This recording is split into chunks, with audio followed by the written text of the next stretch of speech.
So we are complete with the speakers here. As you can see, we also have 3 chairs that are open. Who are they open for? For you. It's audience. We don't want to have that's a horror that you've been waiting for, to have a 2-hour discussion of people who seem to know what they're talking about while you are listening. No. We want you to be involved. It's a Forum Bewusstseinskultur.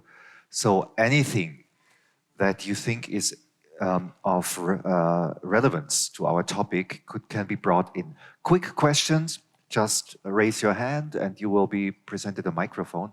But if you would like to be here for 3, 5, 10, 15 minutes, these are the open chairs. And if you have a nice person sitting next to you, or a not so nice person, yeah, and you think this person should be on the stage, maybe tell him, hey, this is your moment, yeah? Okay. Good morning. For the 3rd time, also the online audience, we are honored to close the conference with a format that we have never tried before at the conference, but we had a series of lectures a few years ago, which also had the title Forum Bewusstseinskultur. So we want to bring together philosophy of the mind, philosophy, also sociology, and all the medical questions that are present. And it evolves a little bit around a book or the work or the concept that Thomas Metzinger has lately published. We have sent a text, a selection from a book that he has published in German and will publish, Thomas, it will be published in English? 6th of February next year. We have pre-translated it. I know that some of you have not read it. Yeah, so we'll work ourselves around. Some of you have. Yeah, I know. I spoke to people. So, rethinking psychedelics is the main motto of this year's Insight. And we try to do that in therapy. We try to do that for the practice of science about altered states of consciousness and how they are implemented, involved in society. And one of the reasons why we have a transdisciplinary conference is there is no easy way of an altered state of consciousness, be it created or inspired by virtual reality or by drugs or by dancing, yeah, to be enculturated in modern pluralistic societies. The fantasies that many people have that we could just mimic ancient cultures or cultures that live on a more traditional way will not serve us, will not be enough to serve us for the inculturation of psychedelic states.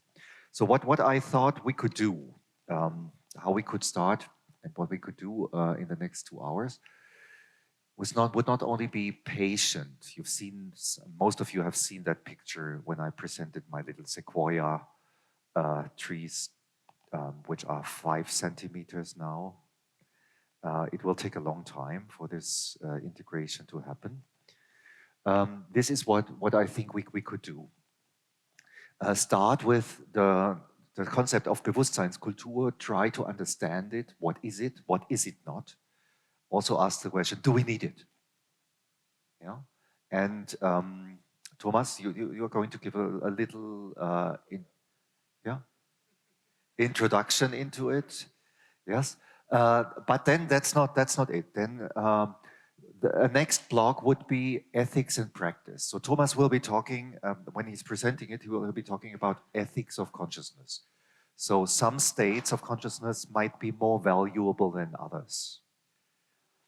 But he always doesn't tell us which states these are. I think he does it on purpose, yeah? But we should talk about which states of consciousness are valuable. And how can this be consented? And how can they be cultivated? That would be a next block we could talk about.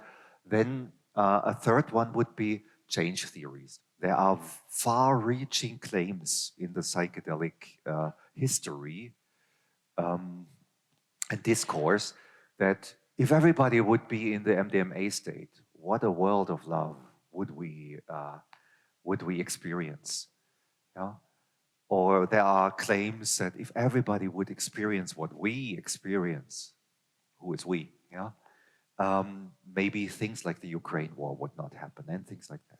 Are there any change theories behind it? Is that realistic? How could experiencing certain states in meditation or with psychedelics have an influence on political decision making, on institutional decision making, on the progress that we need to tackle the planetary crisis? And then the fourth block, the fifth is, it says anything that I don't think about and we don't think about now. So if it comes up, connecting the conference topics, connecting what's in your head with what we talk about, try to bring it in. But the fourth one is, I think, a nice one. I called it wilderness.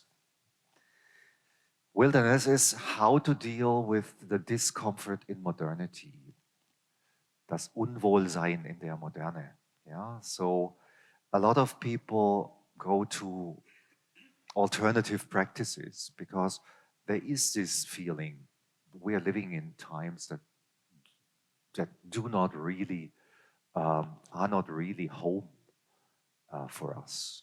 We want to live differently, and even a conference party could be something like a search for that wilderness, for something that is not as controlled as what we do when we're on a conference discussing science.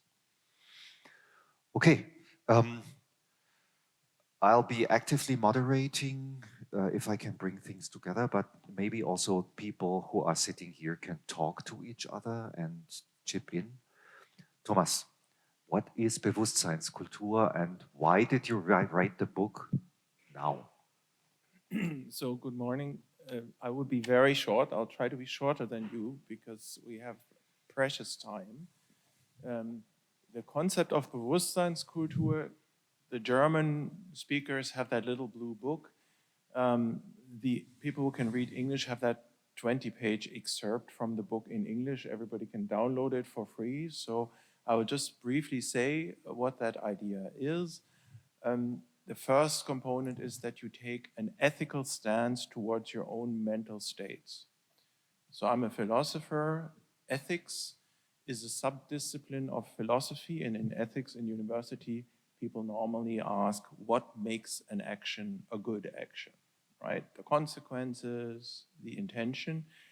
All I'm asking for is that we develop the same attitude to phenomenal states, to conscious mental states, and systematically ask the question, maybe it cannot be answered, what makes a state of consciousness a good state, an interesting state of consciousness? I will also put my cards on the table because you asked personally. Of course, I have an opinion. I think those states of consciousness that are created by a regular, sustained meditation practice and by the classical hallucinogens are the most interesting states of consciousness, but there could be completely different answers. Somebody else could say, no, Thomas, hedonism, intelligent, scientifically informed hedonism is the answer. So I have nothing to preach there. The second step is if in open and free discussions we have come to conclusions what we think valuable states of consciousness are, then we begin to systematically create those states, to cultivate them, but in a way that is intellectually honest, evidence-based, and rational, no woo-woo. And the third level is enculturation. If we have begun to systematically cultivate valuable states, how do we embed this in cultural practice? Of course, many subcultures exist, but I think on the level of mainstream culture, Bewusstseinskultur is something we do not have, but which we urgently need. And just two final remarks. This idea is very simple and clear, and in the little book, I have contextualized it in two directions. One direction, this maybe goes too far today, is the wider context of the quest for a secular spirituality. So the question is, can there be a form of spirituality which is absolutely free of any kind of irrationality, belief systems, compatible with the scientific image of the world, or is this not even a coherent idea? The second context in which all of this is embedded is that I am claiming, also I don't want to go into this morning, that things are looking very bad with respect to the climate catastrophe and the planetary crisis.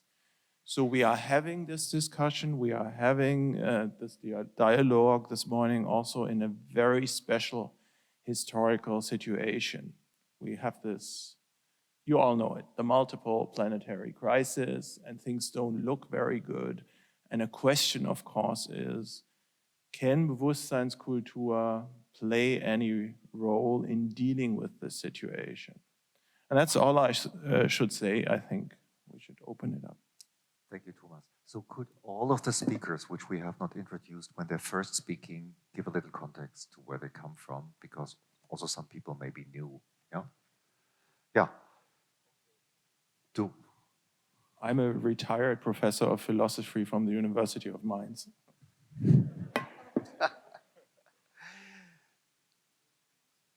Do we need it? And yeah, just a little bit your background and then start. Yeah, I'm David Schwinn. I do Uni Mainz Aachen and I study social science. And I'm basically here to ask questions. Yeah, wonderful. My name is Norbert Palz. I'm the president of the University of the Arts here in Berlin.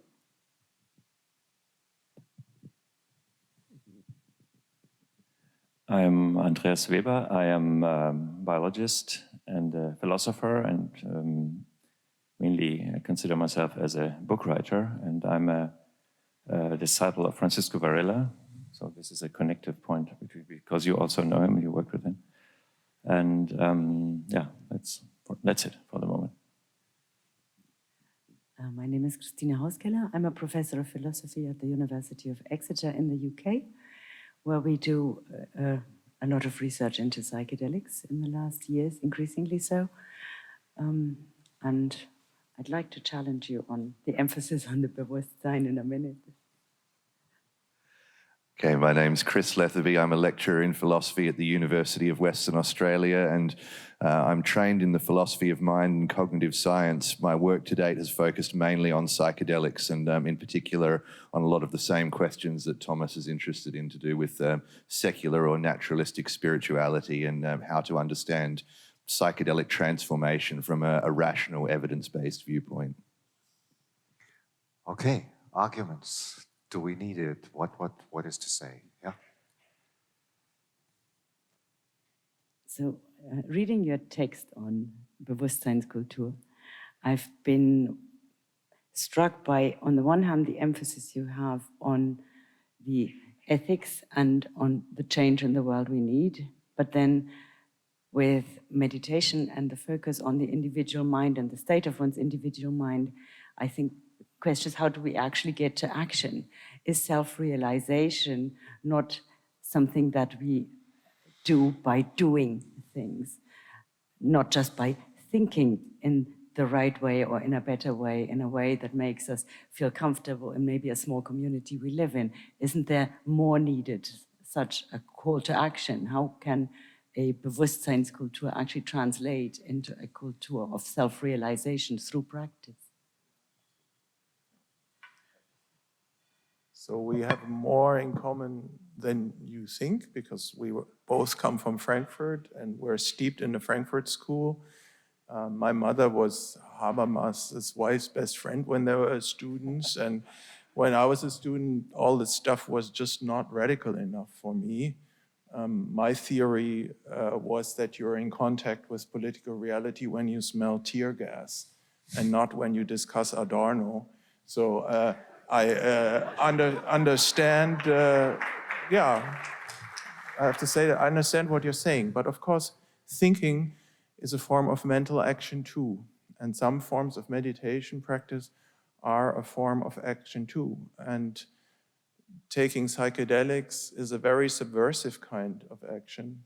Also, for me personally, of course, I would like to have a Bewusstseinskultur, I didn't say that makes politicians and political institutions afraid.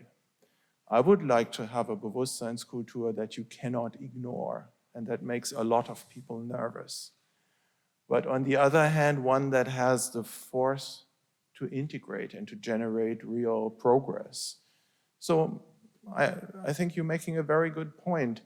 If all this doesn't lead, if it doesn't enable us to keep up, say, political activities and sustain them in a stronger and better way than before, without meditation, without the psychedelic experience, then something is wrong, right?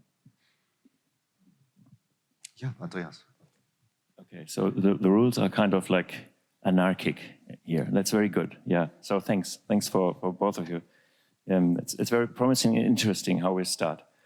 I want to just to tell a little anecdote. When I was curating the lecture series about climate disaster at University of the Arts, of which Norbert Palz is the director, there was a team of presenters who gave the title to their presentation "With Psychedelics Through Climate Disaster."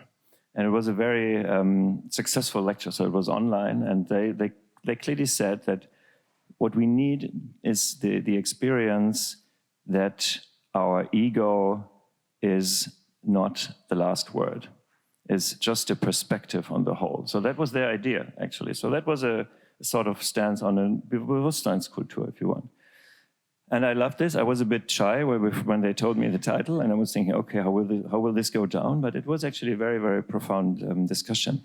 And I would try to bridge this a little bit, and coming from the Paris school, and say actually every true perception is always an action. So if you have a state of mind, then you are also active in this state of mind. And everybody who really profoundly has gone into a different state of mind also knows that this determines your further actions. You say that I can't act as I did before because now it is like this. And let's say my beloved example is if you really love, this love will change your behavior. And love is a state of mind, in my opinion. So I'd say that it's not that important to have this discussion, but what is important to my eyes is to align our idea of culture to reality. And that means that, and I will just give you a little sketch on what that, and to my eyes, what that means. It means that, that individuals are a way of the total of reality to manifest itself, and individuals are fed by this reality, and they are required to feed this shared reality back by their actions. So this is, for those who were there yesterday, this is the image of the flowering meadow. This is how the flowering meadow works. And so in a way, the ecology of the flowering meadow is a culture of mutuality, but it is also a culture of a conscious state, because it is also an experience. So what I think is needed is a culture who really goes into this and tries to give this way of realizing yourself by enabling the other to realize themselves a human shape. Our project of being reality, that would be, I would call it culture, but at the same time, it is also Bewusstseinskultur, because it's also your experience. And we are far from that, as you said, as we know. We are far from letting go of the importance of the ego. To the contrary, we are in this ego time. Yeah, David Glowatsky sneaked in successfully. You can do it like him. Yeah, just take your place. David, do you want to say something related to what we discussed right now?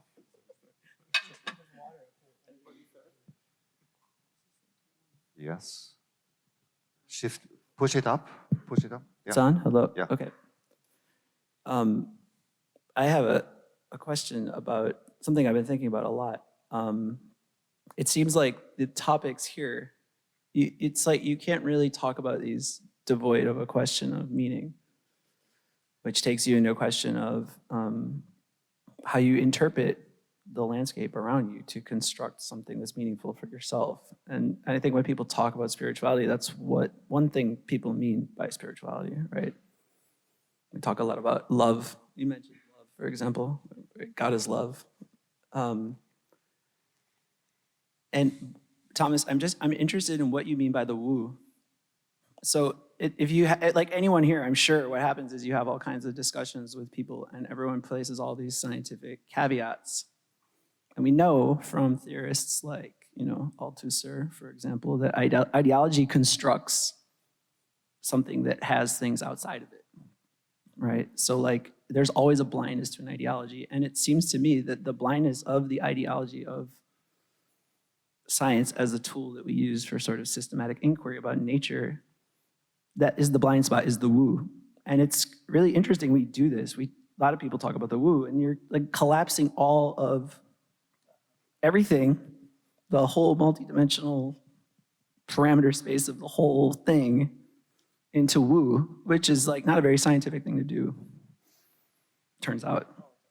Right, it's ideological. And it's even like Robin Carhart-Harris in his Rebus paper, I sent him an email like, you can't just like put one paragraph and say what to do about the woo and pretend like it's standardized. Because people care about the woo. People actually care about the woo, because the woo is how you construct meaning. And so I just want to open it up to this panel. Yeah. Aesthetics, I think, plays a key role. David, again, before we open it up, can you explain to those in the audience who don't know the discourse what you mean by the woo? What do I mean by what? Let me ask you what you mean by the woo. No, there's a very clear answer to this. Woo-woo is the last English word I've learned just a few weeks ago, and I still like it, and I still, of course, don't really know what it means. But more seriously, I think in that new book, The Elephant and the Blind, that's coming, I say we have two fundamental emotional needs, all human beings. One of them is mortality denial, and the other thing is something I call narrative self-deception. Other people call this searching for the meaning of life. Trying to have a long-term self-model that generates thematic coherence, right? In a world where there is no such thing as stability. So I found out in my own research that many meditators are, for instance, really motivated by mortality denial, a deep need we all share, me too, and the need to develop a coherent life story. And of course, that is true for psychedelic experiences too. So if I may say this, there's a long human tradition, and that tradition goes like this. One, we create altered states of consciousness through rhythmic drumming, dancing, fasting, sleep deprivation, prayer, sacred plants.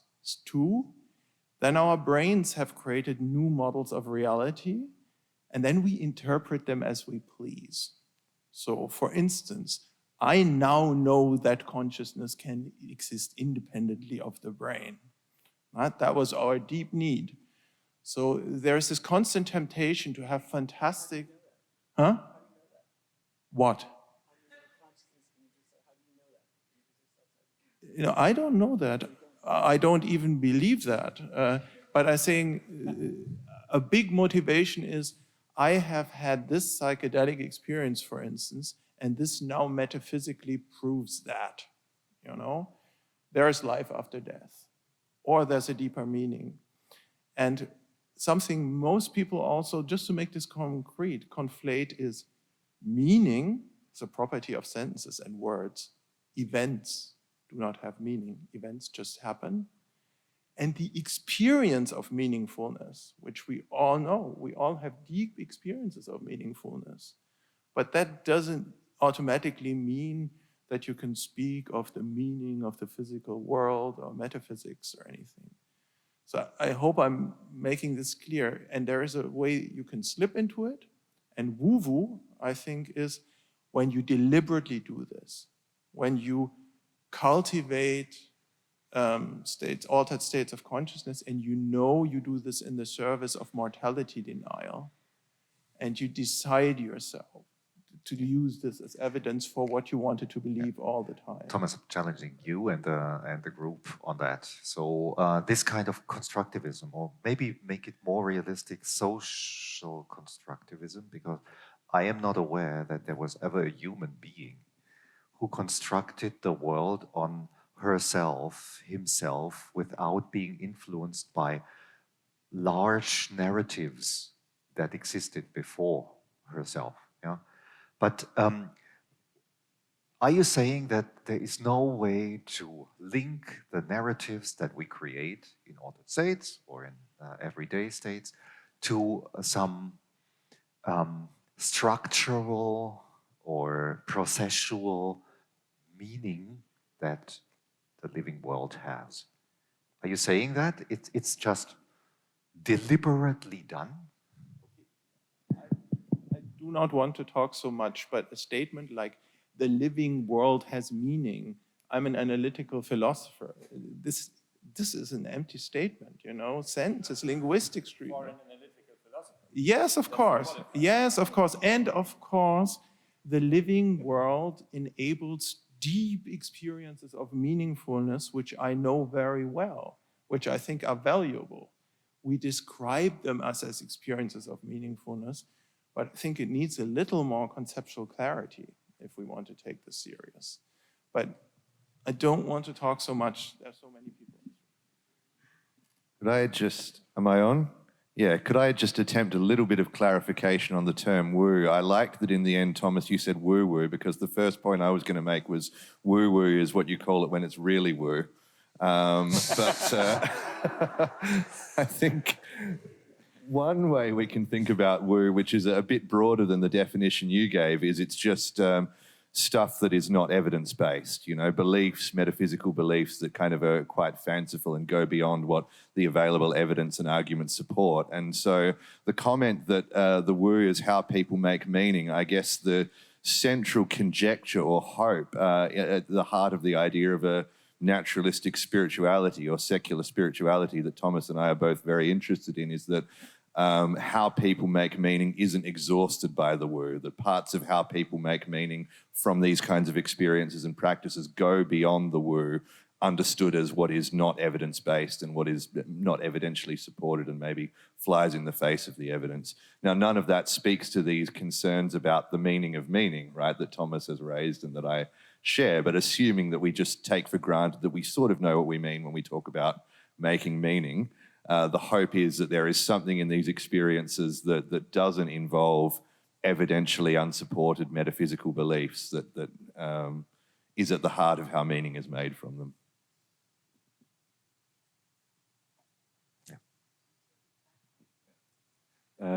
I would like to question your assumption that you can be moral or design a moral system without metaphysical beliefs.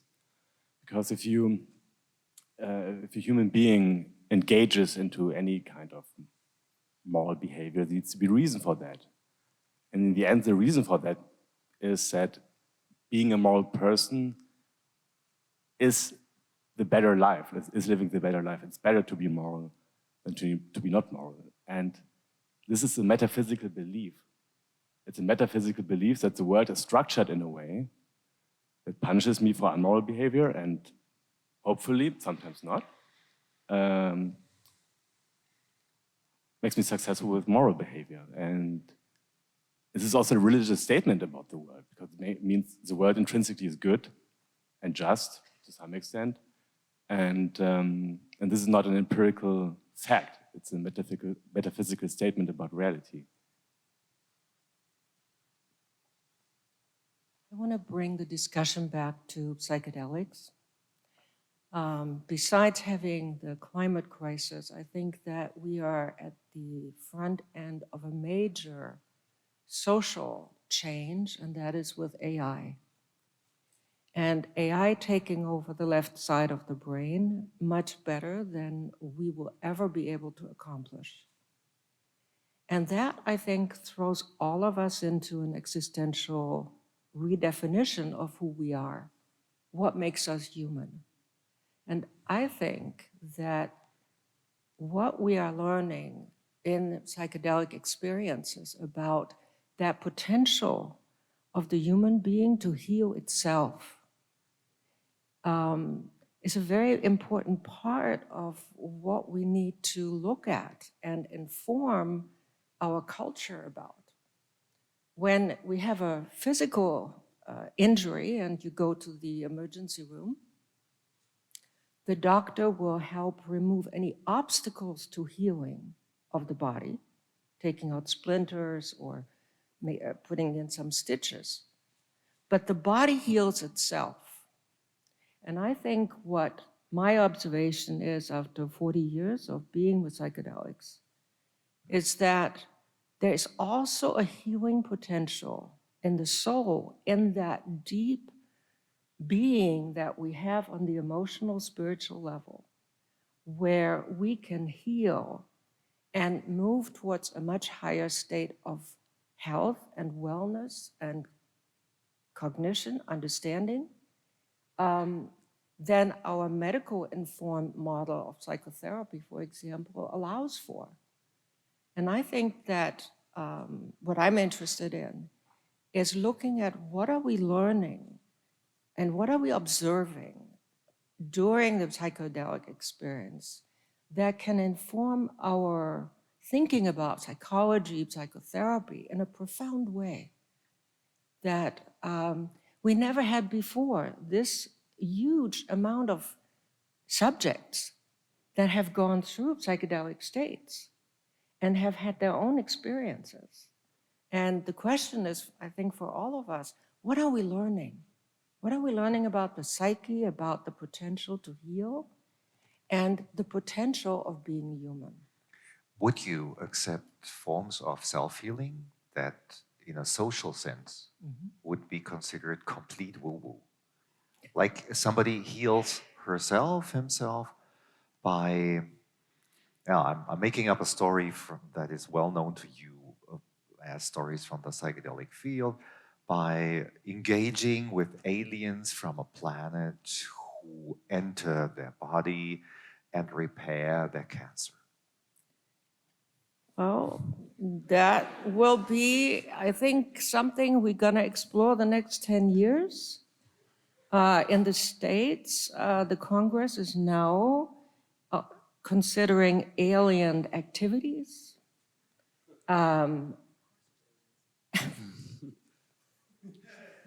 Yes. I think that's interesting. And I think the other thing, much more practical, that who we see in psychotherapy are people who identify that they themselves cannot heal themselves. But outside, the people that don't come to therapy are the ones that have a quantum leap. And those people don't come to therapy to say, how did I create the quantum leap? I started out in a real broken family, and then suddenly my life went this way, and I am not bound by the childhood, the family experiences. Those people don't talk to us.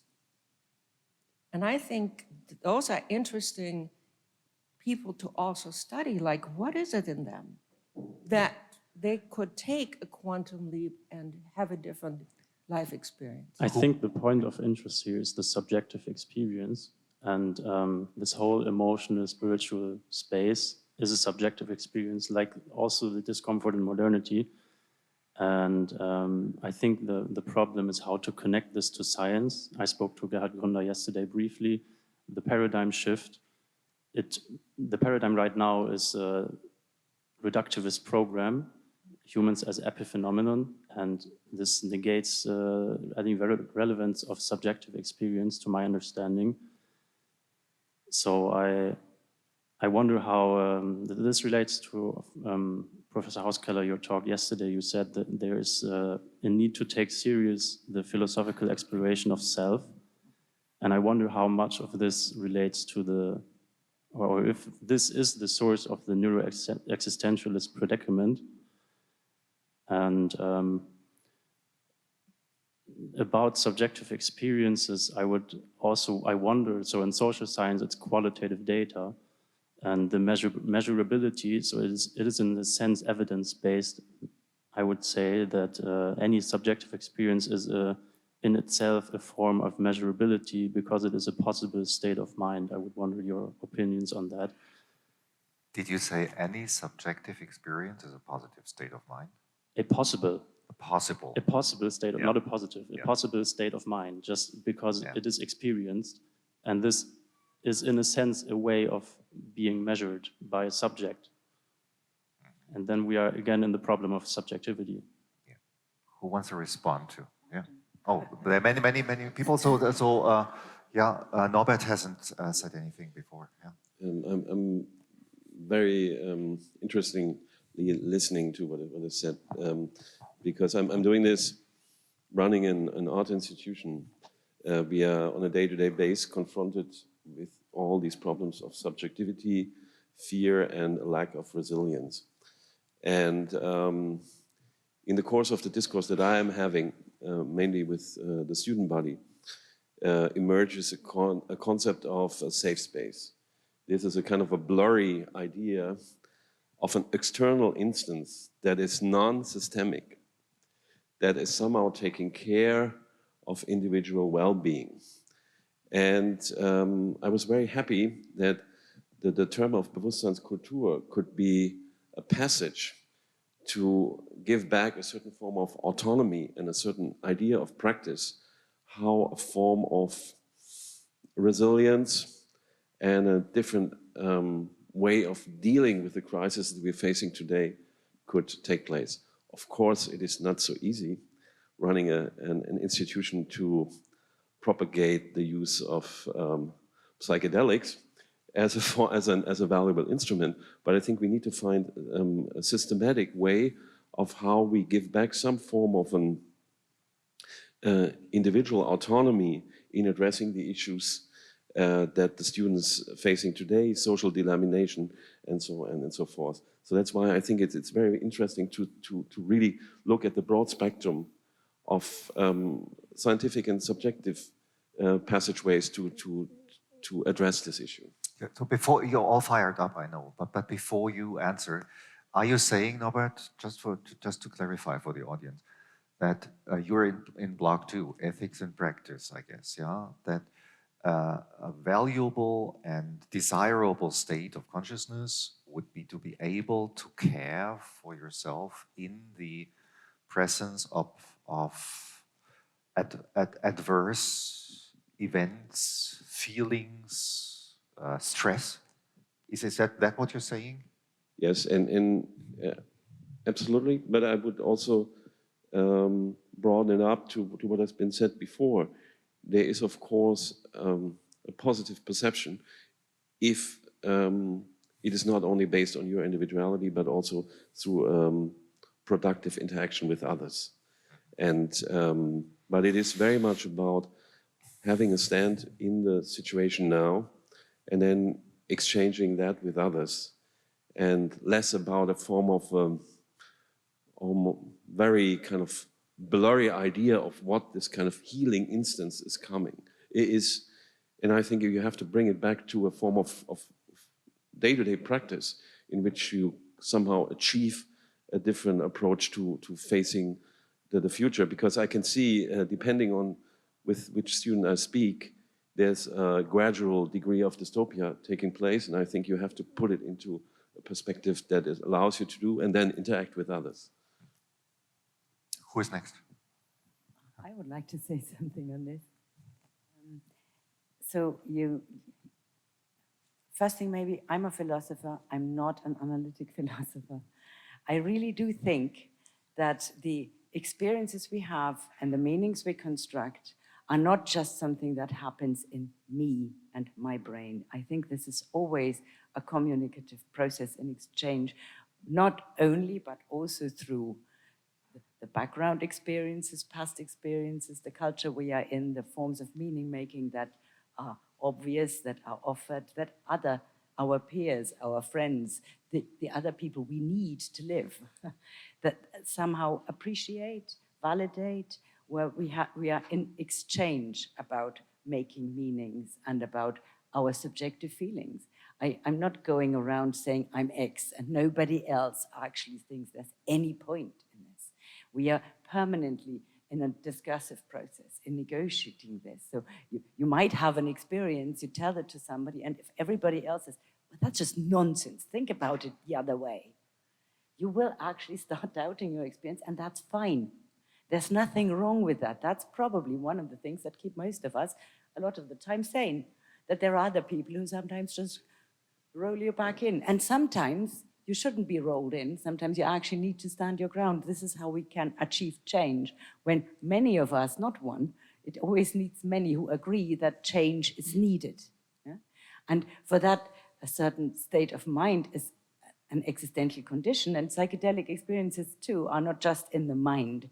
They are also embodied experiences. There is more going on when we love someone, when we do stuff, when we are dancing, when we are at a party, when we are in a ceremony. There's always a whole person involved that is in exchange with other people who have eyes and who one can touch and who one smells. And there is always this other world out there that affects and resonates with what we then come out telling what the experience is and was, and where others validate that.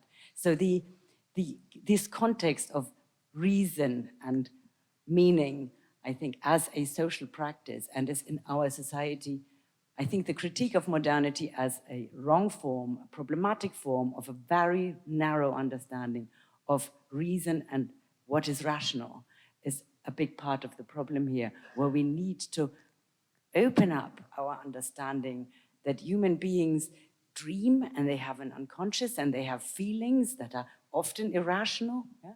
That are part of the things that we engage with when we go through this world and make meanings and are. And this, I think, is important to keep in mind for conceptualizing what psychedelic experiences are, what they might be, and where their value might lie.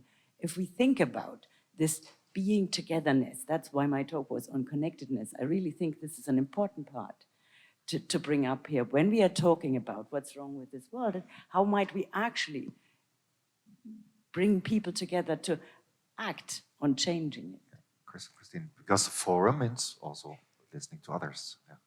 Thank you for mentioning connectedness. For me, psychedelics brings about trust and connectedness with people. But I think this is a very rarefied topic because, well, what about the rest of the world?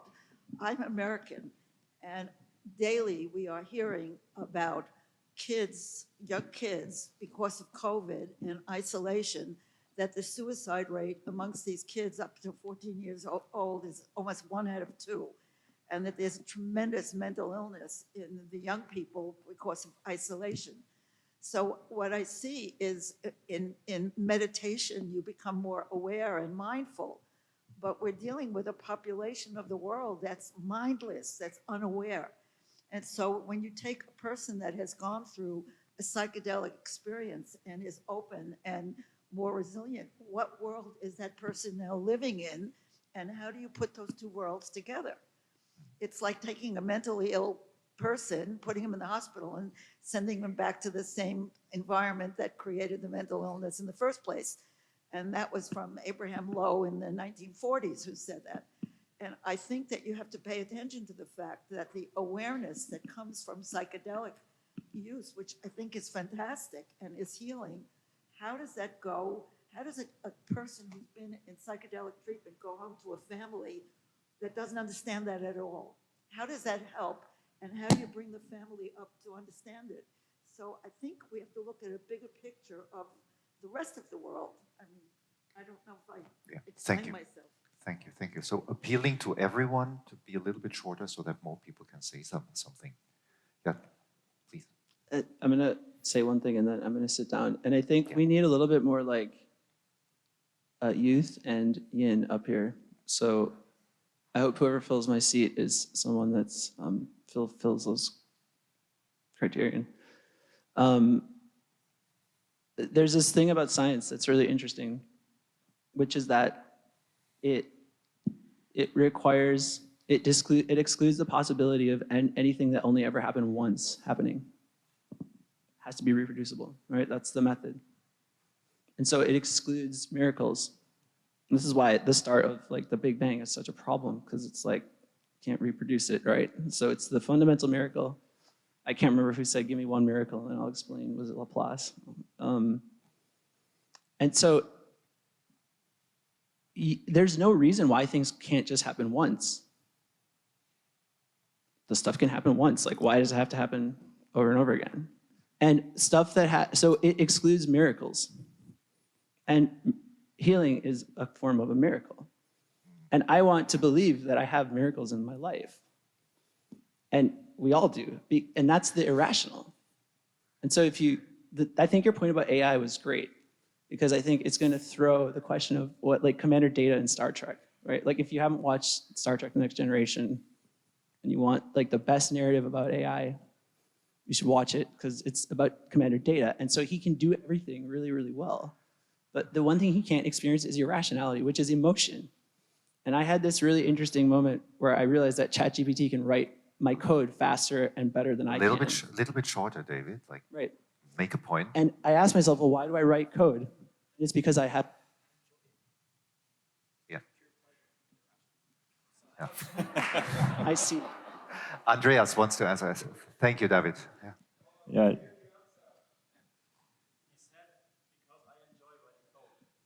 Yeah. Yeah. Yeah. Yeah, we're many wanting to join into this discussion. So I just want to emphasize that it's important to see that the Western framework is not the only framework in which we can understand the world. And it becomes very quickly dominant on Western panels. And the Western framework is that we have no access to reality. We can't know. We can only know our subjectivity, be it linguistic or be it semiotic, and we can have no access to reality. This is the Western trap. And other cultures do not agree. And I do not agree. And our body does not agree. And our body is in constant exchange with reality all the time. And our body is we. So we are, and I really, what I want to do is just tell you there are different frameworks in which we can discuss these things, and we have to know in which framework we are, and we can step from one framework to the other, and then it might be liberating. And I want to say one thing, I'm very grateful to what you said. You said bodies can heal themselves. Of course they can, because that is healing. And I just want to build something on that, and I want to say, you actually gave a definition of life. Life is that which heals itself.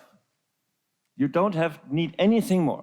You can look at a computer, does it heal itself? No, so it's that. Life is what it heals, it's what heals itself. And then I can somehow add two other points to your 2 points, the two human fixations, fear of mortality and craving to create a narrative. I would put two other ones. And one is that we have the desire to contribute to life that heals itself, and we have the desire to be healed by life. So, Chris. Yeah. Yeah, so I hope, Thomas, you'll forgive me for presuming to speak on your behalf. First of all, I'm a bit skeptical about the idea that there is such a thing as the Western framework or the Western perspective. And one point I would want to make is that I don't think either Thomas or I, as fairly kind of typical, well, in some respects atypical, but in other ways fairly cut and dried analytical philosophers, would accept the claim that we have no access to reality. I think we would deny that, but hold that the nature and extent of our access to reality is an important and difficult question to be addressed with all the sorts of methods that we would apply to any other question about the world. Yeah, let's keep it like that. So, Maximilian. So many things to say, thank you, but maybe one thought and a question. So maybe a humble approach towards Bewusstseinskultur, also from a biological perspective, could be to think of what Terence McKenna once said as culture is not your friend. Maybe culture is not necessarily your friend. It's a means of survival in groups. And maybe we need to adjust our cultural approach towards life in a globalized world, and maybe that requires Bewusstseinskultur. And for me, the question is also, does Bewusstseinskultur mean an improved means of adapting to reality? Or is it taking control of the entire planet? Like actually regulating the entire world climate, if that's possible at all. But is that the actual process of becoming conscious, ever more conscious? I don't know. But for me, a humble point of view would be, is it like asking, is this a necessary tool for survival? I would like to respond to that. As human beings, we live in stories. We have a story about money. We have a story about reality, and we need a new story about us as human beings. And we have to create the stories, and the stories are forever changing. And I also believe that science in itself is a story right now. What we know in quantum physics right now, I think in 100 years, hopefully, we will be thinking something else. And we tell a new story then. So becoming conscious about that, we are storytellers, and that we create our stories, and that we need a new story facing the climate change and facing the question about who we are compared to AI. Quickly, because, yeah.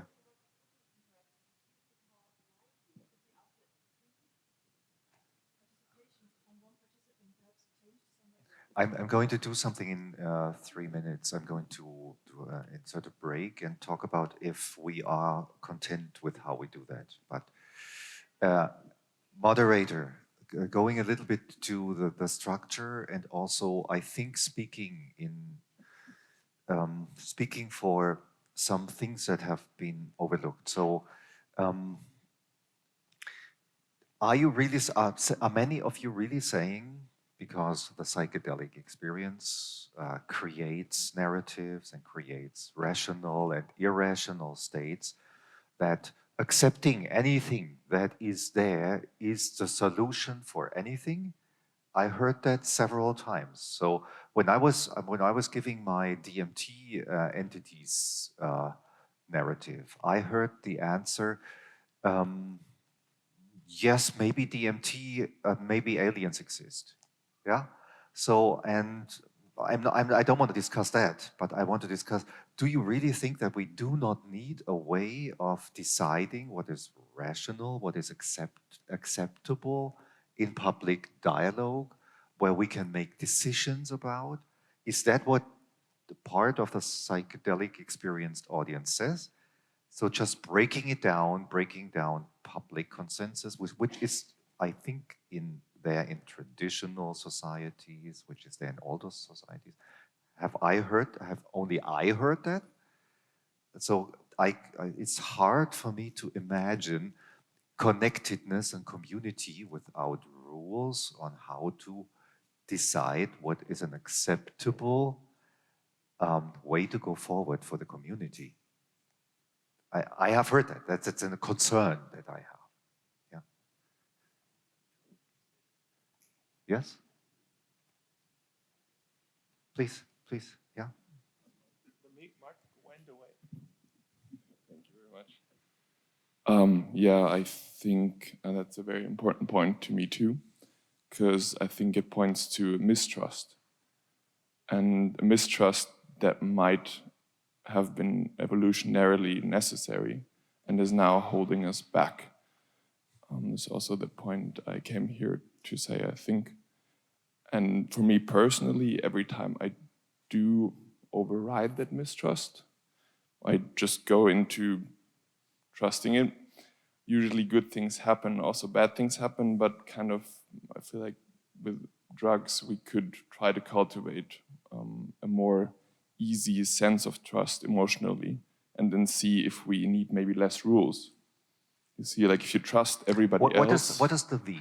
We, yeah? Your friends, this auditorium, yeah. or 82 Germans or 500 Europeans? Are you going to organize and structure that in this way? For Germany? I would say it is kind of. Oh, good question.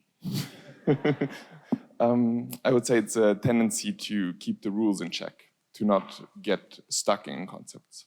Yeah.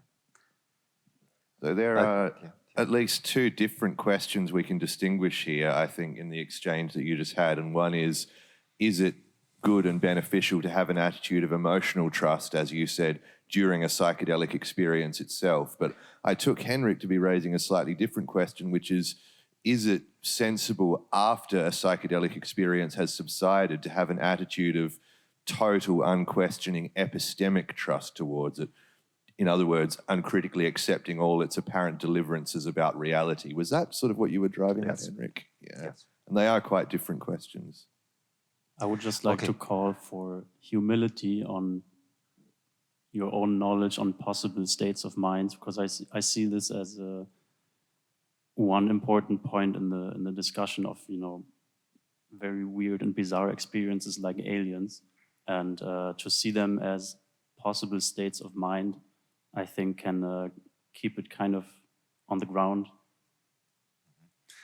Let's go back to David Klowansky's quote of William James. One of the things that he stated was from William James. Let's take a look at the outcome of spiritualities. Let's also say outcome of subjective experience. If we're not looking at the outcome of what people's narrative has, what consequences does that have? I think in therapies, now the medical people could actually speak up.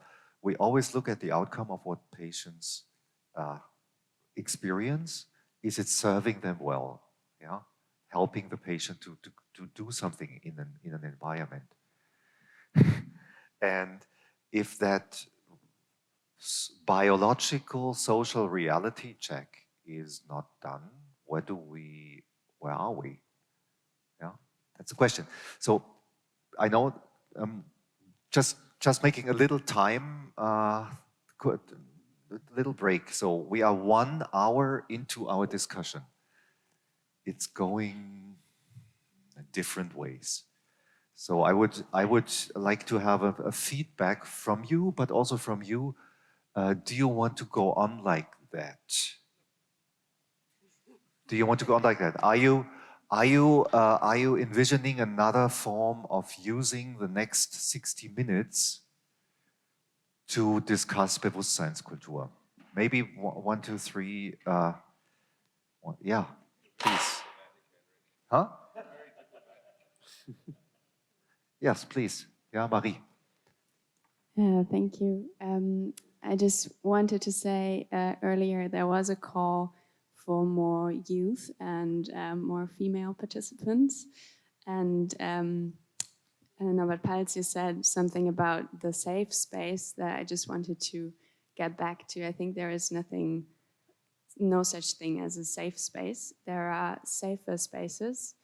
And you talked about that you think that people should be able to create this for themselves. And I think that's a very problematic view. I don't know if I picked it up correctly, but I think also what this panel, kind of the demographics or the characteristics of this panel is showing that if we talk about connectedness and community and fixing systemic problems like the climate crisis or other society's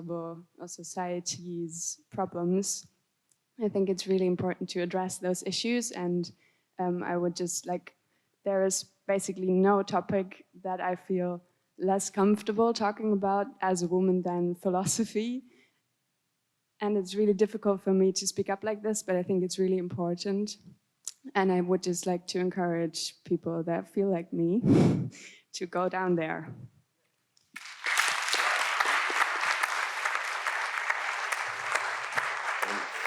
Yes. I think that was a comment to the structures of discussion, which we can fulfill easily. Also asking you to maybe free your seat because you're here for 1 hour. Maybe I reply to this just quickly. I think it is really very, very important to address these issues. And I was very happy when I saw the structure of the questions, that the role of institutions and our concept of knowledge creation was addressed. And I think when we continue to discuss here, we should really think about what are, let's say, institutional frameworks which allow for broader conception of our practices, what they should include. And I think it requires a lot of, let's say, convincing argumentation towards the political class. This is what I'm dealing with all the time, and I see, especially in Germany, a reluctance to, when we look at pedagogics, for example, to look at integrating advancements in neuroscience in new pedagogic concepts, but also integrating other forms of knowledge into this concept. And I think it would be really great to look into what are future productive frameworks for institutions to cater for this. Free seats. Feeling, yeah.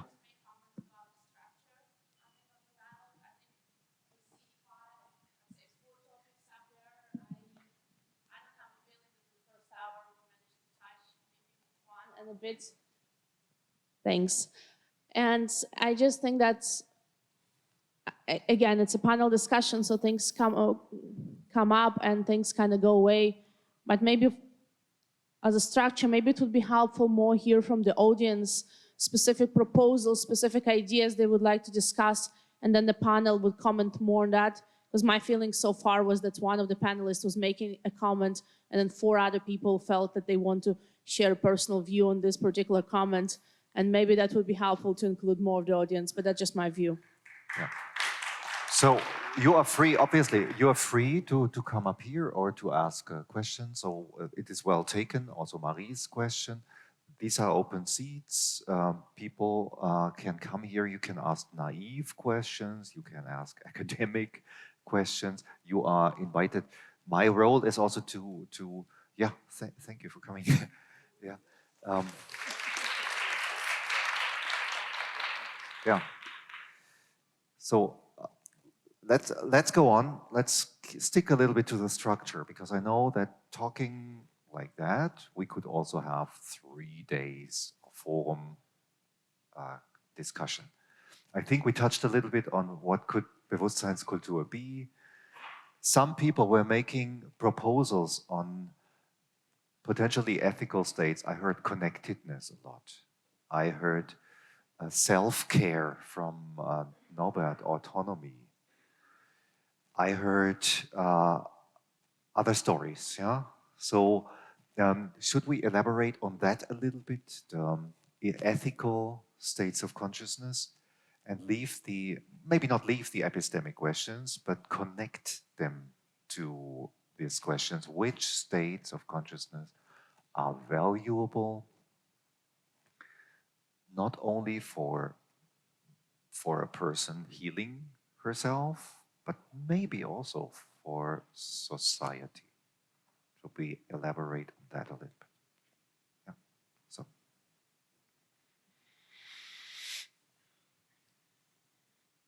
Let's jump right in. I'm a little hungover, so please be gentle with me. Yeah, I'll say it out loud. I think something that is practical and grounded is, and speaking to your point of like what's a helpful state, is when we're able to connect with our sense of wanting to be of service to each other, grounded in compassion, grounded in wanting to help, wanting to give, wanting to do what we can to make our little corner of the universe a little bit better, subjectively or objectively. Could that do something to the community? Obviously. God, I hope so. Like, yeah. Well, like, for example, you know, I think, speaking of the world, you know, the literal planet, someone had touched on it earlier, but I think we're constantly in relationship with everything that's happening internally, as well as around us, as well as each other. And, you know, there's going to be people who are very educated about states and psychedelics, and then there's going to be the average person, a foster child who's struggling in their family, and their family doesn't really care so much about the philosophy of states so much as just helping out their kiddo.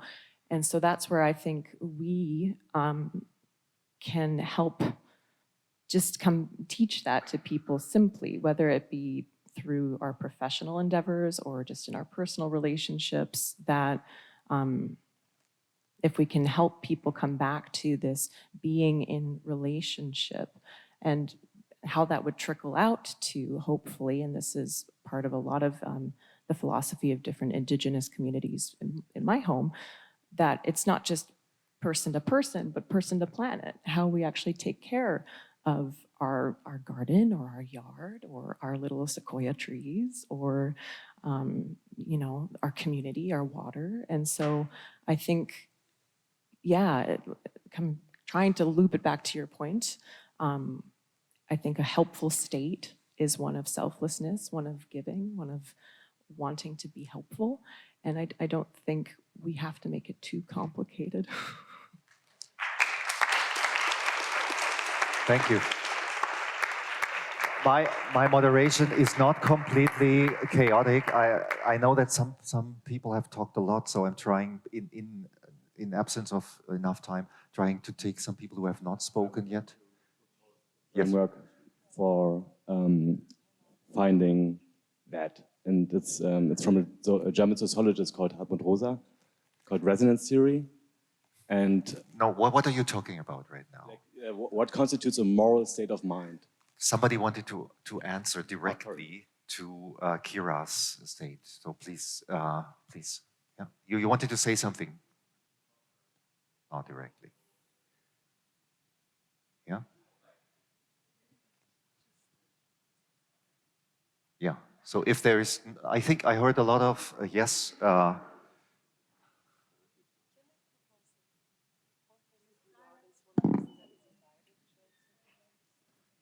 didn't understand that. So okay, then that's somebody wanted to answer that question. So a coherent dialogue would be good. Yeah, please. Can somebody provide a microphone?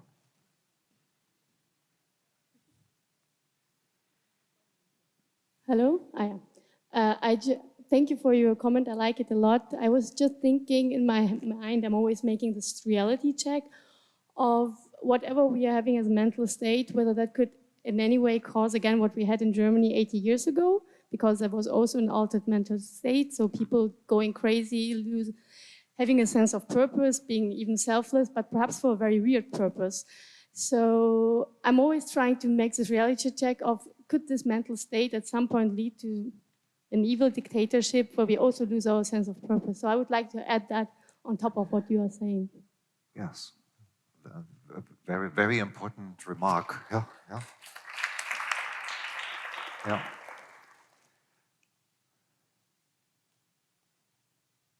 Valuable states and yes, please. I would like to comment on what both of you said. I don't think that people who have used psychedelics would easily succumb to dictatorships. I think the counterculture is a good example of that over the years. And to add on the connectedness that people feel with other people when they experiences under psychedelics, I would also like to point out that many people feel connected with nature, and maybe this can also be another way that psychedelics enable us to deal with global crisis with climate change. I will not pretend that I don't ever litter anymore, but definitely whenever I throw a piece of plastic somewhere, ever since I experienced my own psychedelic experience and connectedness with nature, I would always now think of the consequences of that. And I think there were wonderful talks here that showed how prior fixed beliefs can be changed and molded and updated by the psychedelic experience. And maybe this is another thing that can be addressed by the psychedelic science and community. And I think if we manage to connect with people and with nature and be open for discussions, then it would be much harder also for dictatorships or other people to put their beliefs in our minds. Argument understood. Thank you. Let's hand the microphone to this woman. Yeah. Please. Yes.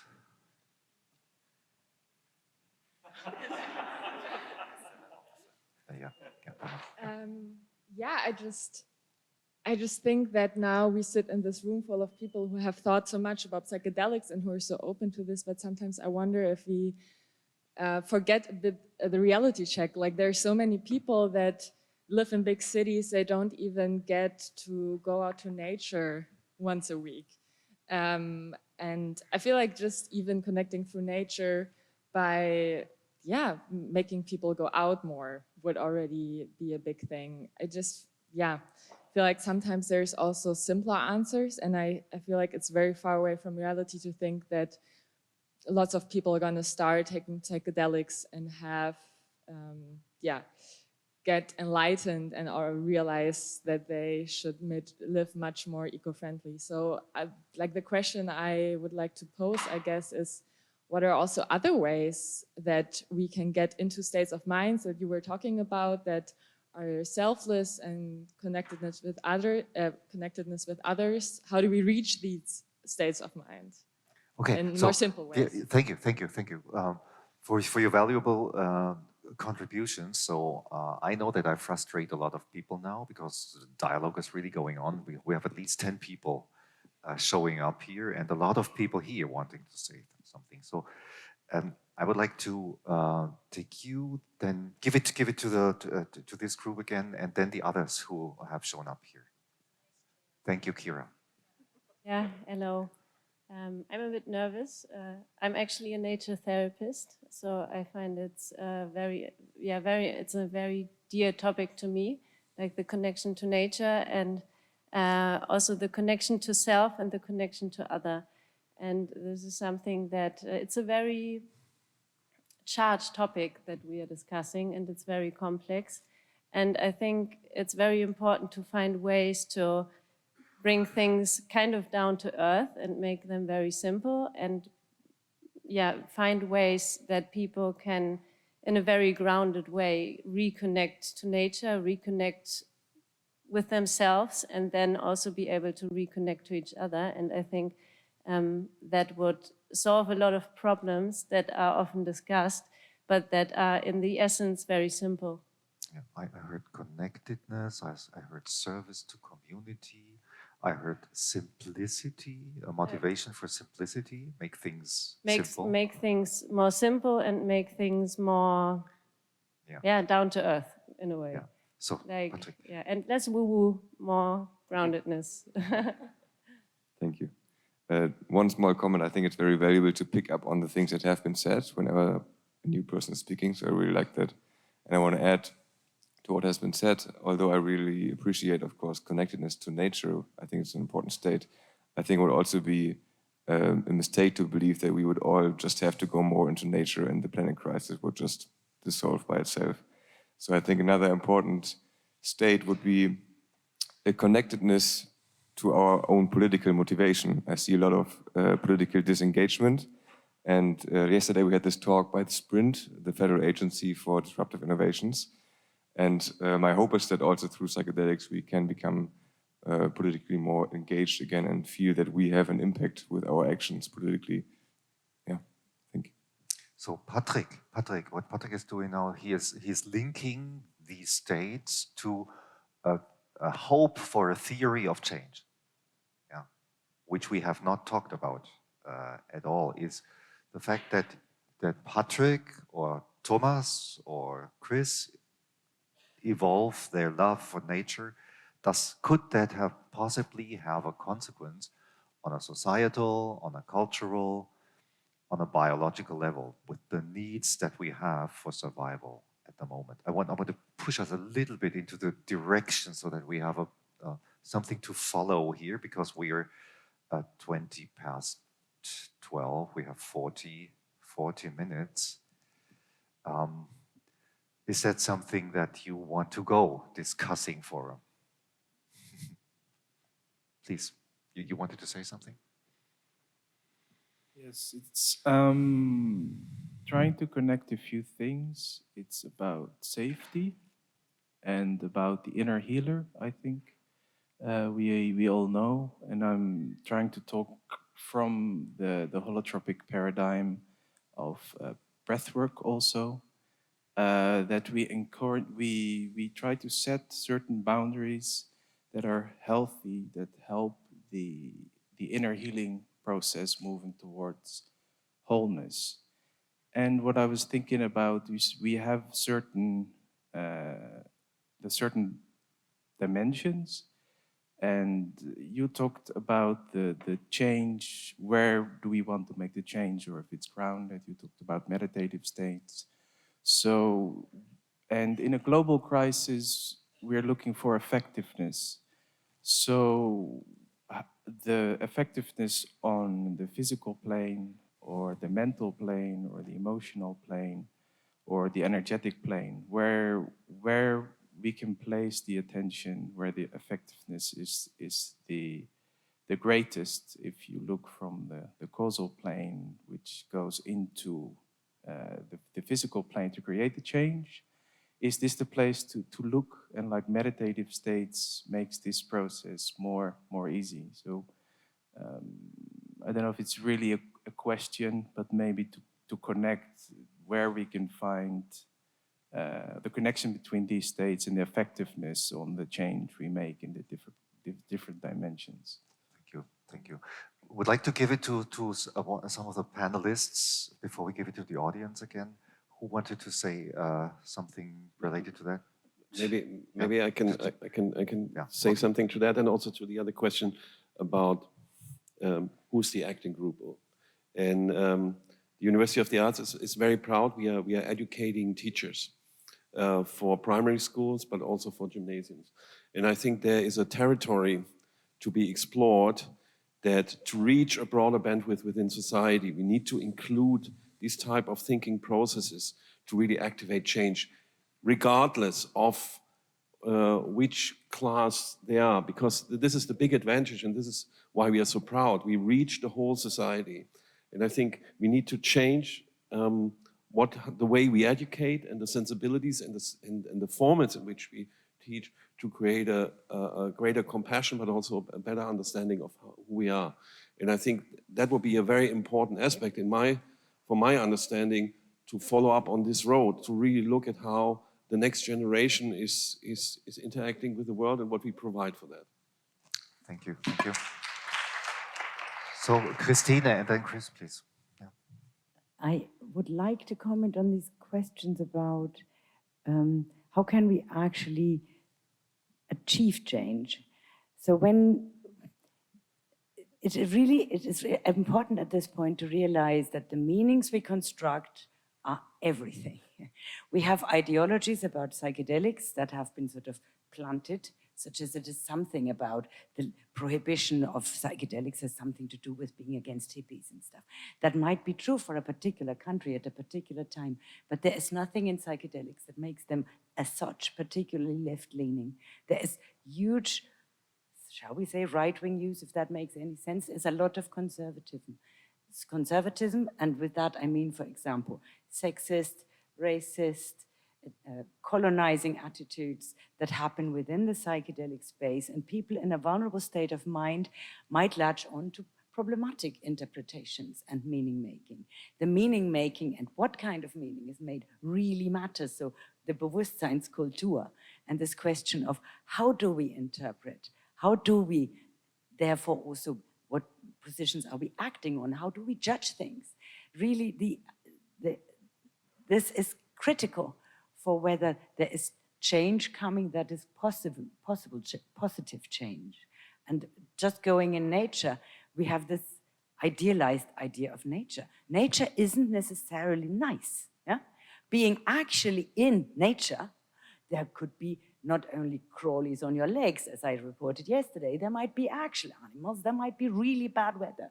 You might get really sick, not just because you were tripping, but actually because of something else that happens whilst you are. The bear. We need to sort of really think about so the relatively safe spaces, but the meanings we attach to some of these notions of nature always being good, that's by no means the case. We need to think further. That is why philosophy can actually help. It's the philosophy we all do, thinking through this stuff. That's not just an academic discipline where people read difficult books. Yes, that's what we do, and we like that, we are weird. But this stuff actually helps us also think critically through concepts. What is ethical? What is equality? How do we prevent a backlash from certain religious tendencies in the psychedelic space that have an inherent gender and racial bias that we do not want to revive? Yeah? We need to move into the directions that I and many of us, it seems most here, think would be the better and maybe the right direction, but it is by no means obvious.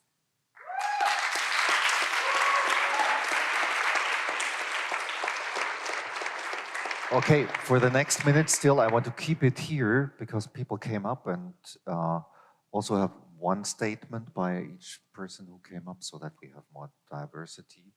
So please. Here, one of these. Like the question of moral states of mind is actually the question for human happiness, and what happiness actually means, and what it means to have a holistic sense of happiness that also encapsulates other people, and so on, so on, so on. So, in order for Bewusstseinskultur to happen, we need to find like the atom of human happiness. We need to think about like what all these conceptions of happiness, going to nature, resonating with people, and so on, have in common. And if we find that, then we can measure institutions, practices, systems that we implement in order to establish Bewusstseinskultur. But before we do that, we need to find like the essence of human happiness that we want to encourage with Bewusstseinskultur. Thank you. Thank you. Can I have the microphone? Would like to answer to that. And I think you might have, or in my opinion, you might have a conceptual error in there by seeing happiness as something quantifiable, as something you can actually atomize, while I think it's a process, as life is. And I think we need to embed also the entire thing of Bewusstseinskultur into an entire process that I might be influenced a bit by Deleuze by saying philosophy is the art of concept creation, then maybe science might be the art of testing concepts, and meditation and psychedelics might destroy the concepts we have so we can update them again. And I think we need to embed it in a larger process so we can have a system that renews itself from within. And I think looking for the essence of happiness would be going into the wrong direction. Thank you. Thank you. An appeal to brevity for everyone here. Yeah? Okay. Your turn. Well, thank you so much. As someone flew originally from China, as you may know, like hallucinogenic fungi and plants are part of been documented for thousands of years as a traditional Chinese herb. It's been used as medicine for thousands of years, but it's been kind of completely taken away because Cultural Revolution, I think someone talked about dictatorship. We're definitely heading to that direction. So everything that we talk about here, the good, the bad, and maybe some weird incidents, think about it, it actually provides some kind of narratives or references or literature, part of the literature, that maybe if we have some friends to help to translate that into Chinese, that can influence judges, lawyers in China right now to help defend kids who go to the mountains to harvest or to pick those fungi and got locked up for years. So I really appreciate you guys to at least to have this debate, because we have nothing. There's no forum, there's no freedom of thought. And we're looking out for this, for evidence of any sort, even. Sorry to make this a little bit heavy, but but this is not pressure. Thank you. Thank you. This is another one of these ethical states of mind, to be able to connect to others in a way that you can express what you want to express, so that you're not controlled. Yeah. So, half an hour left. Yes, please, the people sitting here, please leave your seats in order to make this a little bit more manageable for everyone. I would say in the next half an hour, those who come up here speak, and those they keep to brief statements and also leave again, so that others can talk. In the service.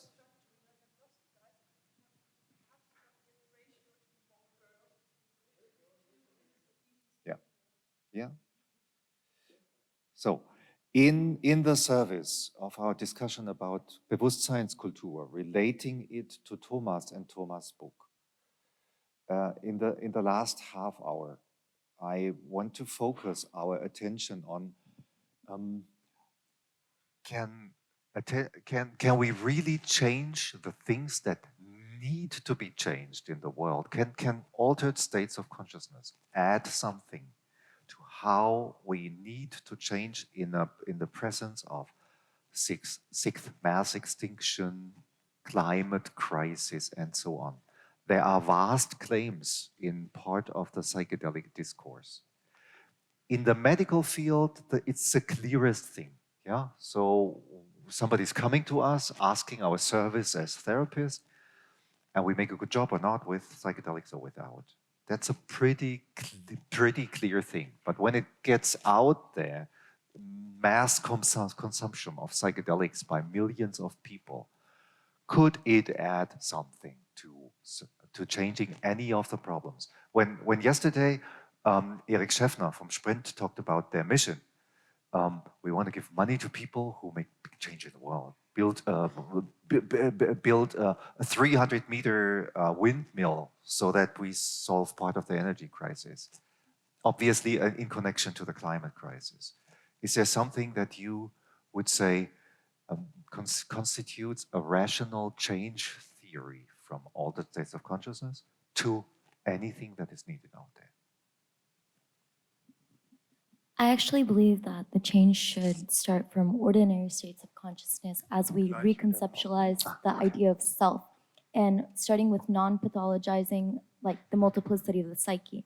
And the reason this is relevant is because it ripples out from the individual into society. When we start non-pathologizing certain beliefs that people hold, certain parts of themselves that are really rooted in pathologies that are now like schizophrenia, for example, psychosis, all of these circumstances, bipolarity, borderline. There are reasons that people develop these beliefs sometimes that are rooted in the context that they grew up. And so I think something really important in ordinary states of consciousness is addressing like individuals without presumptuous curiosity, like genuinely having non-presumptuous curiosity as to why they hold the beliefs that they do, and creating space for reflection and mindfulness. And as we understand that an alien experience under a psychedelic state might be held by a part of this individual that feels helpless in the face of life. And as we get them to explain what would it mean if this belief wasn't true? What would it mean? What would it say about the world that we live in? Just we get a better understanding without judging what we hear, because we're so quick to pathologize. Our society in general is so quick to pathologize. And from the internal family systems model, which is dealing with the multiplicity of the psyche, I think that in ordinary states, we can actually have a huge ripple, like on a global scale. I think I understand it. I'm also asking more the others here, including the panel, building more acceptance for other states, other beliefs, psychotic defined behaviors and alien experiences and so on. Which problem does that solve?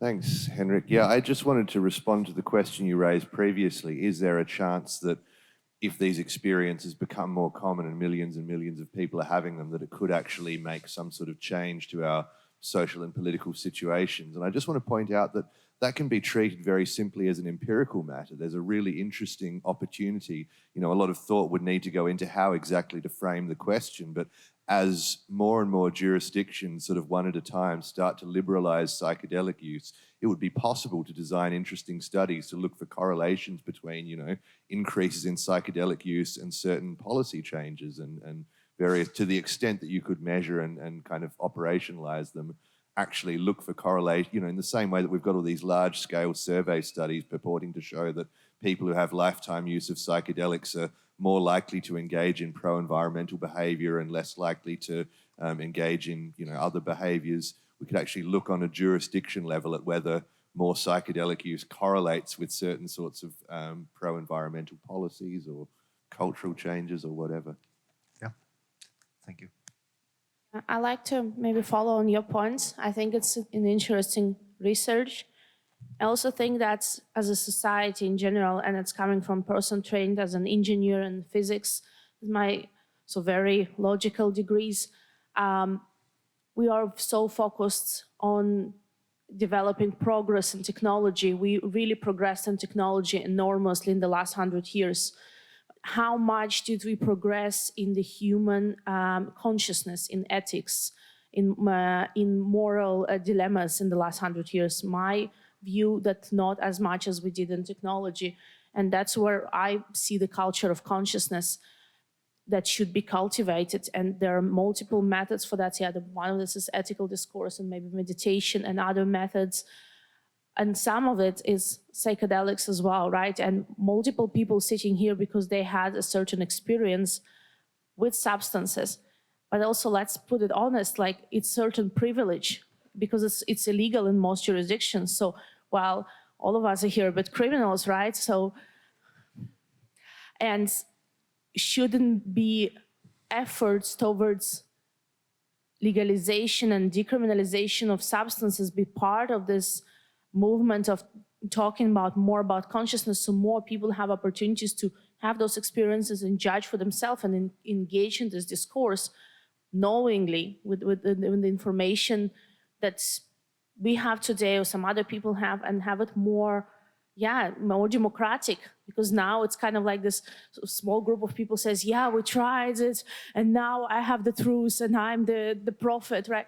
But the thing, it should come from people, more people should have those experiences.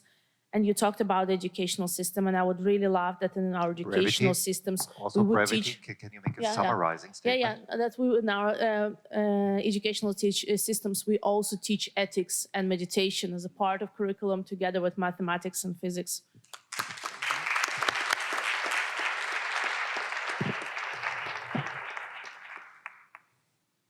Come next, yeah, who?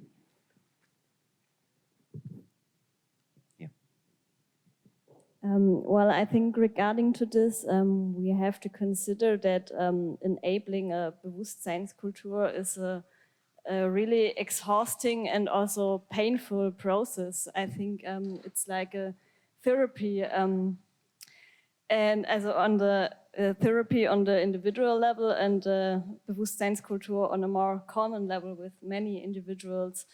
And I think we also have to consider that not all people want to go that way. There will be some people who say, okay, no, I don't want to change. I don't want to change my behavior.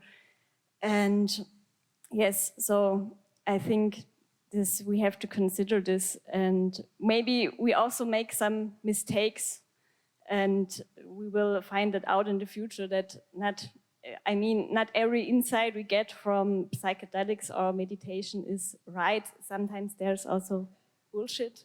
And this exhausting and painful process is also in common with very physical hard work. I mean, writing a book like Bewusstseinskultur is hard work, and organizing this conference is hard work. And the best we can do is to work on that, but maybe there were also people who don't want to do that. Thank you. So, yeah. I would ask others. Yeah, you have one. Sorry, you don't need two. Yeah. I heard the word reconnect, and then we're talking about our interactions with nature and different states of mind. I'll go to a story from 2 years ago during the COVID crisis.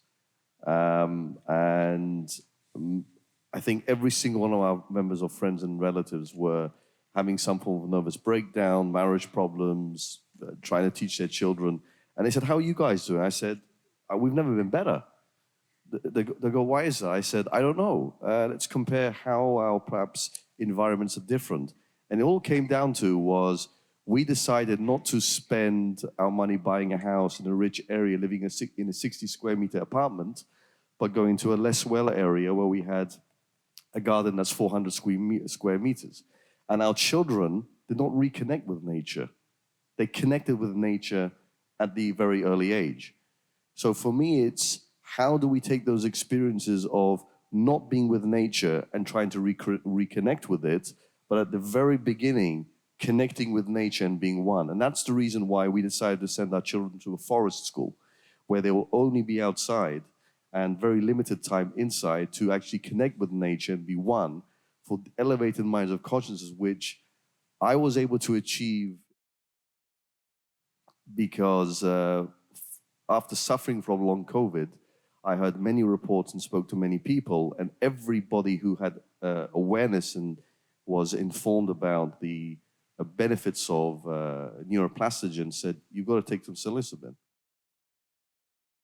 And some of you may have witnessed me on the dance floor, and I haven't done that in 3 years. And for me, that state of consciousness where I needed that boost, where it was like a reset button. I'm thinking things, I'm behaving in a way, I'm smiling, all that I used to be before COVID. So I'm a believer, and I wish to thank you all for giving me that state of that microsystem, that ecosystem that we created yesterday.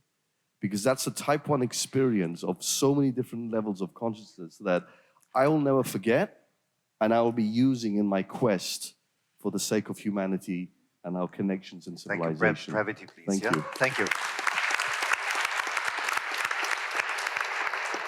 Now, I really, you don't realize it, but I really have a hard job in bringing these all together. And now we have only 15 minutes left, and I'm asking you to not start a new topic, but to start a summarizing round here, with Thomas maybe being the last as creator of the concept. Now, you've rolled the dice into the room, so we give it back to him. He has to assemble.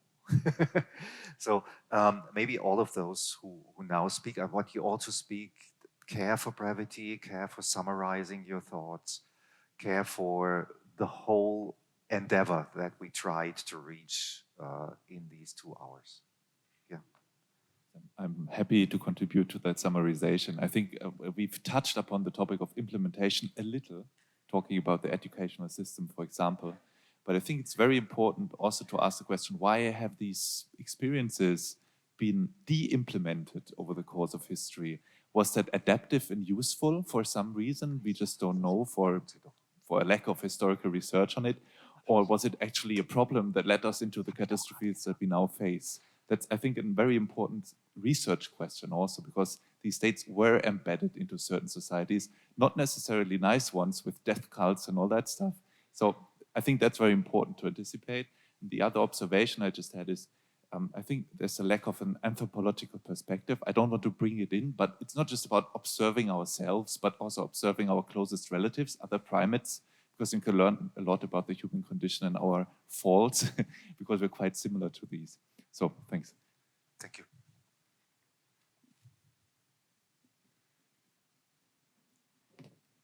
final. So I have some notes to summary. hold on to. I just wanted to react to some or different things that came up. I think someone said before that not everybody has the ability or capacity to to talk about Bewusstseinskultur or to go into this process. And I think that's also true for psychedelics or this kind of work with psychedelic states, because a lot of people have other problems. They have problems of food, of money, of systemic problems. And I think it's really important, Thomas, you said it earlier, that you want to create a culture that is scary for politicians.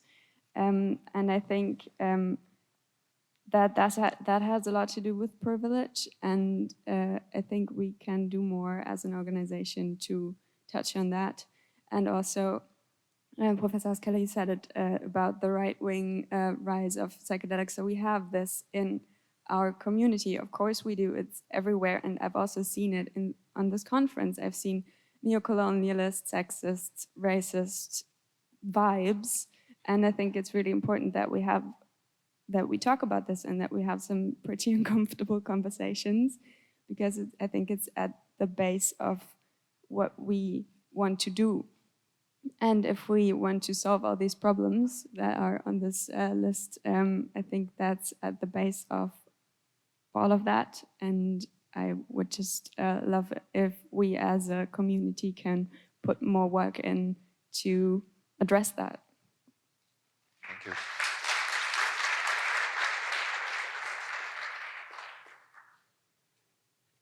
So I just want to go back to the point about nature and this expectation of what we have with connecting. Can I with appeal nature? to you, because we're in the final and the closing round, to have a summarizing note? to what you're Summarizing saying? of Yeah. the nature situation. I will try to say something in that point, because that was like the only thing that I really wanted to say about these expectations of going to the forest, or maybe we have very set idea of what it means to relax and to connect with nature. But what I want to say is that nature, I mean, we are nature, and nature is really everywhere. So we don't have to go anywhere, we just have to observe it.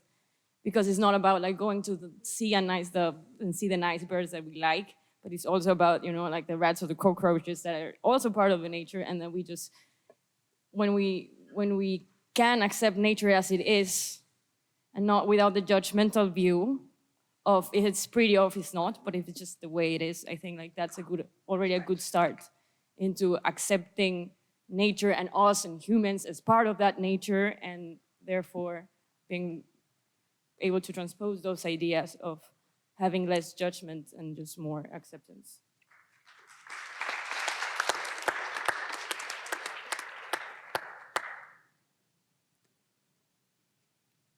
Can I make just a very brief intermittent statement, a summary? So this is just me who says we should have a Bewusstseinskultur that's frightening for politicians. I think it's important that we don't do anything that endangers the very important research work that people like Gerd Gründer are doing, right? So we should also be careful what we do in terms of public provocation. There are people doing excellent work, and we don't want to ruin it. We've been waiting for this work for decades.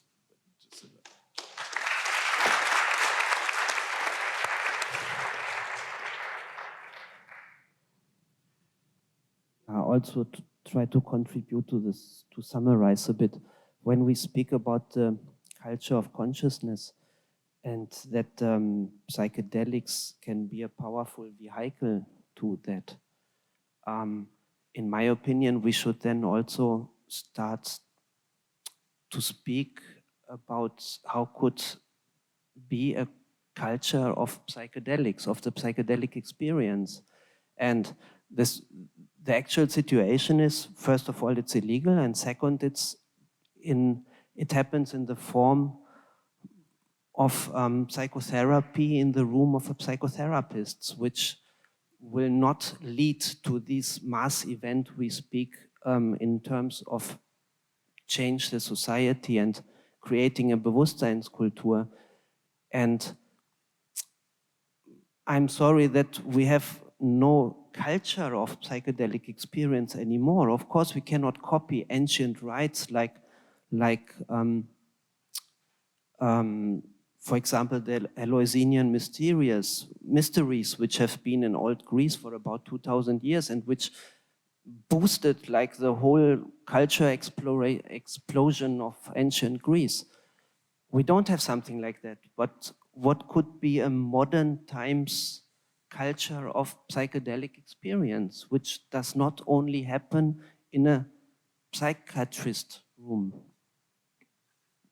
Thank you.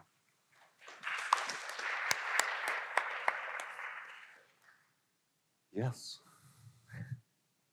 Summarizing state. Where have you arrived in these 2 hours? Some of you might know the famous Summarize Proust competition from Monty Python. It's a little bit like this. Summarize Proust in 30 seconds, once in a swimsuit and once in evening dress. And so I try this. Actually, I just want to point to our use of the term nature here. So nature is the black, what is it, the red elephant, the pink elephant in the room, because it is always very close to some of your mystical experience, let's say mystical experience. So somehow nature, going into nature and having this enlarged experience is related to one another. So I really think it's important to actually know what we talk about when we say nature. And it is not good to use nature as a term, because then it is a thing. And the experience we have is actually being in a sort of continuity, which nonetheless allows us to have an experiential perspective. And that is also the mystical experience. And what I'm trying to show in my work from time to time, and what I tried to show in this little talk I gave yesterday, is that it is this perspective of being in a continuity and at the same time of having an experiential perspective is actually what is going on a material level in ecosystems, in life, in living reality, in nature. So these things are very much connected, and it's no wonder that we go into nature in order to have this kind of slight, it's a sub-efficient dose of psilocybin going into nature, because you realize this. So probably it would be good to drop this word nature and talk just about aliveness or living reality.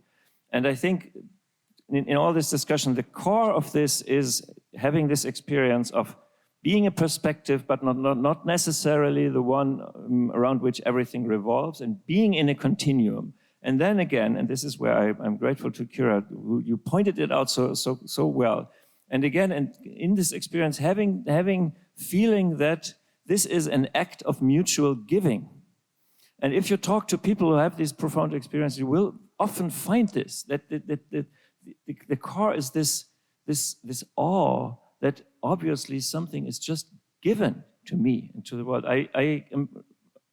I suggest you watch on Vimeo the video my teacher Varela did, or the filmmaker did with him days before he died, before my teacher died, about his mystical experience with his Buddhist teacher Tulku Urgyen Rinpoche, who brought him there. And the experience was actually just this, distributed but meaningful in the framework of being given and of giving. And this is a model for culture. And that's what Kira said.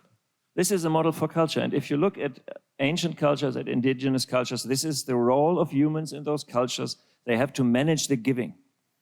And this is all. This is all. We have the model for culture. Now we only have to, and that's the difficult question, we only have to try to get there.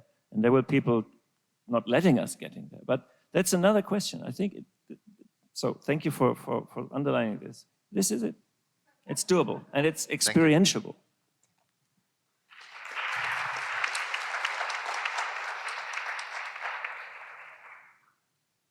Always have to spit a bit in the soup.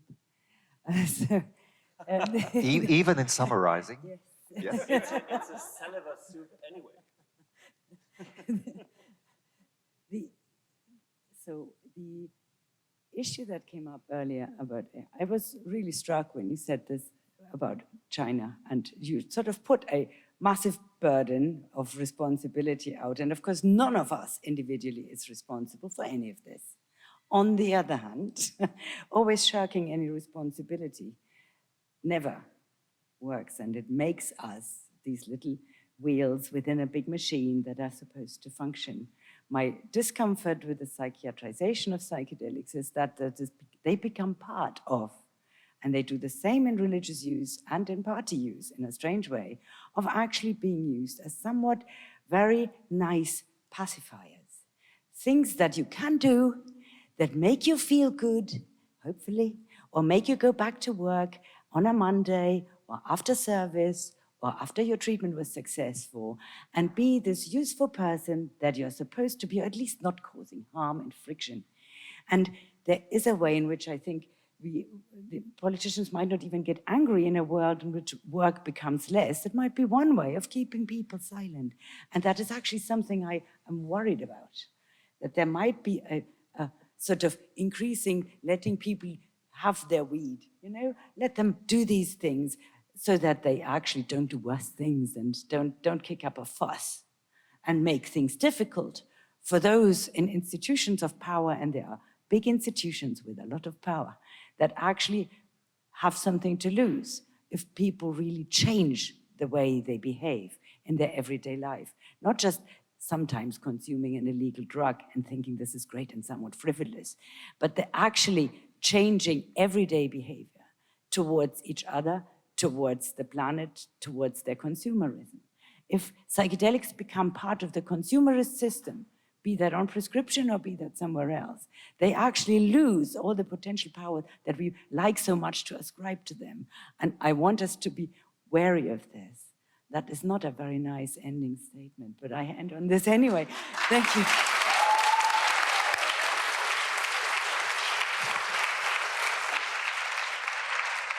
Thomas, Norbert? Norbert? Yeah. Thank you. I try to keep it short.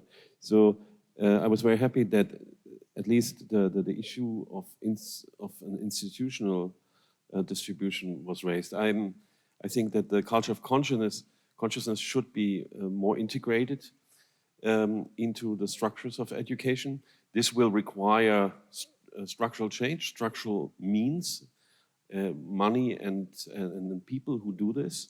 But I think it is really worthwhile also because it introduces a form of criticality, I think, that is vitally needed. For the students in our institutions that are educated in their artistic personalities, I think this could also be a good way in which your practice can evolve, and through which you can create, and that's the conjecture, a positive relation to the world around you. And I think, and I've spoken about this on the first panel, there is a power within the arts which opens a dialogue about, let's say, a shared let's say reflection upon a topic which is has a certain form of ambivalence, but a certain form of direction. I mean, Deleuze would call it inexact but rigorous. And so I think through that, an experience can also take place in the receiver that can then also alter their concept and maybe propagate the world to a better place in which we live. So I think we have a lot of power in our hands to contribute to this, but we need to really introduce these aspects more strongly into our curricula from the kindergarten onwards. And of course, I'm addressing other practices beyond psychedelics. I mean, meditation, all that should be more a vital part. And I think then we will have a better chance to change the world for the better.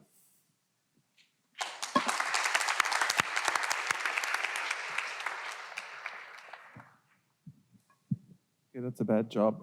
Just two things. I was struck at the beginning of this conference with a very matter-of-fact way. Marvin Däumchen in his talk said that we need a genuinely European approach in this historical situation.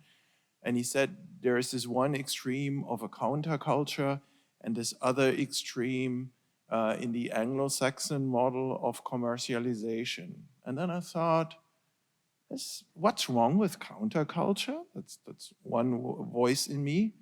Then there was another voice in me that said, no, it's not true.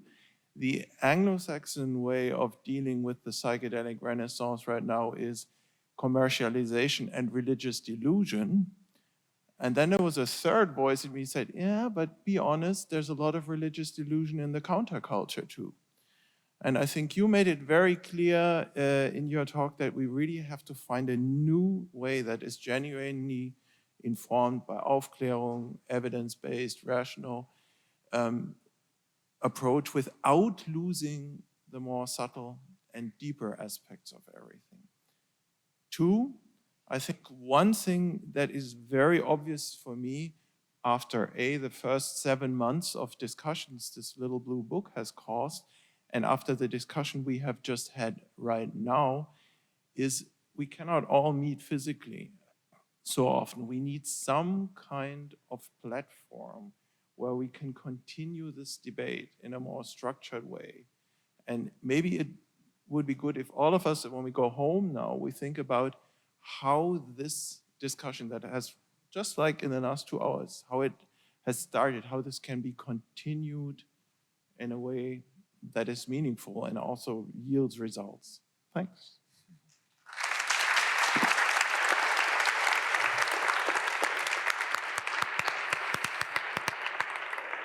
Having had the power of moderation, I also allow myself a following word. The conference, organizing a conference like that is a power structure, as all of us realize. Yeah. So we have a scientific conference, people who get to speak have a scientific biography. Then we have audiences. We open it not only to scientists but also to others. Yeah. I would do it again. I would keep scientific structures to a conference, while the conference could be improved in many ways, of course, because I think the institutionalization that we just use it. It's not the only way to do it. There are festivals where people can have, not power-free, but structures that are less structured by power. But it provides a lot of valuable insights, data, structure that a lot of people have worked on for years. Very, very, very important. So that is one of my conclusions. And related to what we did here, we are opening that Forum Bewusstseinskultur again in the Mind Foundation as a continuous structure. We can meet in our new office in the Boxhagener Straße, and let's see if we can also get it online, some of the talks at least. I also heard from many people that you like meeting in person. Yeah. Also that many of you like speaking German, and the same will be true for your other native languages. So we'll help to build a structure where we can speak English and German and other languages. We have existing structures, the Mind community platform where things could happen. Yeah. And my last remark concerning the topic of this, I still think that the most ethical, most useful way of relating to our inner states is looking at the outcomes of what we do.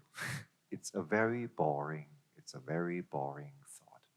But if you have a nature-related experience, there could be a number of things that people can do at their homes. Buy less plastic. And if you're somebody with grandiose ideas, like myself, then you could become an entrepreneur and could build a company that builds spoons from materials that are regenerable. And maybe the Sprint company will help you to build a business that will serve the whole world with spoons that are regenerable. So that on all levels of what we are able to do, we can do something. Yeah. That's what I wanted to say.